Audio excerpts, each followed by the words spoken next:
सत्याच्या मोर्चासाठी म्हणून सर्वात आधी राज ठाकरे इथे पोहोचलेले आहेत, तर इतर पक्षांचे नेतेही थोड्याच वेळात दाखल होतील।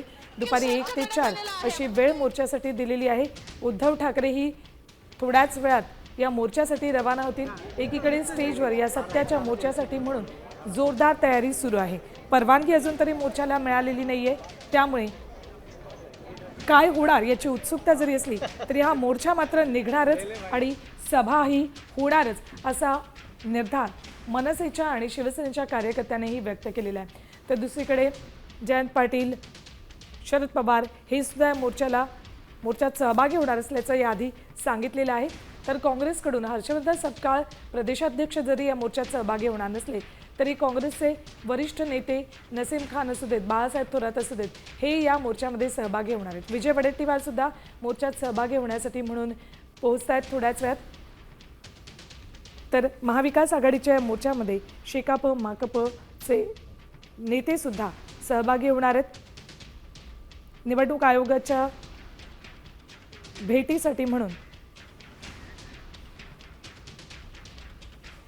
फॅशन स्ट्रीट ज्या ठिकाणाहून या मोर्चाला सुरुवात होणार तिथे आमचे प्रतिनिधी माधव सावरगाव आहेत, थेट जाऊयात। माधव, काय नेमकी आत्ताची तिथली दृश्य आहेत? कारण काही वेळात मोर्चाला सुरुवात होणार, जो वेळ दिलाय त्यानुसार तरी मोर्चाला सुरुवात होणार असं दिसतंय।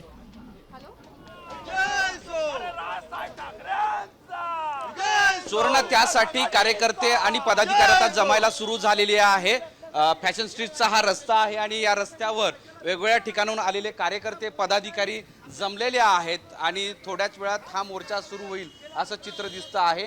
नेते जोपर्यंत येत नाहीत तोपर्यंत हे सगळे कार्यकर्ते जमतील असं दिसतं आहे आणि वेगवेगळ्या वेशेमध्ये हातात भगवे झेंडे घेऊन डोक्यावर भगव्या टोप्या घेत आहेत। आणि विशेष म्हणजे इथे एक मुस्लिम कार्यकर्ता मावळा आहे ज्यांनी जनतेच्या मतांची चोरी करणारे खरे देशद्रोही मुस्लिम मावळा असा एक पेहराव तयार करून आलेला आहे आणि अशाच पद्धतीनं वेगवेगळे पेहराव त्याचबरोबर वेगवेगळे मेसेज घेऊन इथं कार्यकर्ते आलेले आहेत आणि ते सरकारला आणि निवडणूक आयोगाला सांगतायत की ही मतचोरी आहे आणि ही मतचोरी लोकांच्या समोर येते आहे। नेमकं कार्यकर्त्यांचं काय म्हणणं आहे हे जाणून घेऊयात। कुठून आलात आणि तुम्ही या वेशेमध्ये इथं दिसताय?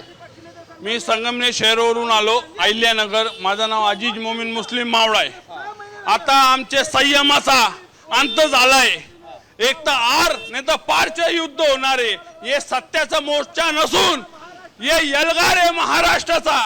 हे लोकांनी जे चोऱ्या केले खरे देशाचे देशद्रोही हे लोक आहे आणि यांनी हे देशाचे माध्यमातून चोऱ्या केले, यांची सत्ता स्थापना केली। या सत्ता स्थापना केल्यानंतर यांनी दोन समाजामध्ये तेढ निर्माण केलं, हिंदूंना आणि मुस्लिमांना एकमेकाशी ना दंगली घडवायच्यापर्यंत फक्त यांच्या चोऱ्याला पोहायला। आणि म्हणून या मोर्चामध्ये तुम्ही सहभागी झालात। तुम्ही कुठून आलात? मी मुंबईमधून धारावीमधून आलेलो आहे। काय सांगाल?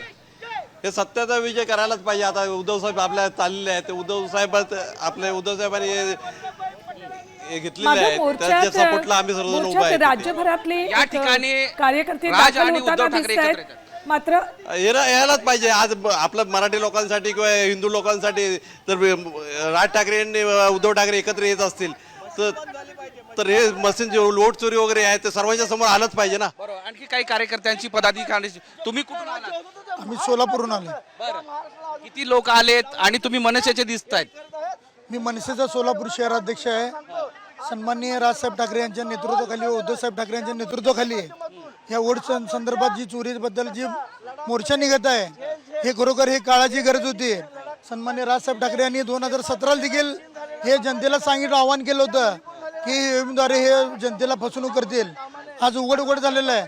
जिथे जिथे आमचे उमेदवार उभारले होते त्या उमेदवाराचे नातेवाईकाचे देखील मत नाहीत, उमेदवाराच्या घरात शेजारचे देखील मत नाहीत। हे मत पूर्णपणे चोरीला गेले आहे हे त्यांना देखील माहीत आहे, म्हणून तिने निवडणूक जिंकी देखील भाजपवाल्यांनी मनात असं जल्लोष केलेला नाही आहे, कारण त्यांना माहित होतं ही चोरून आम्ही निवडून आलेलं आहे। मोर्चा कसा होईल?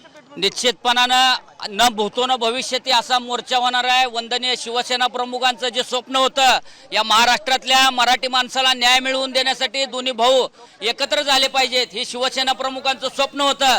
त्या आता isakal.com आहे देशातील नंबर 1 ची मराठी न्यूज वेबसाईट। प्रत्येक अपडेटसाठी isakal.com ला नक्की भेट द्या।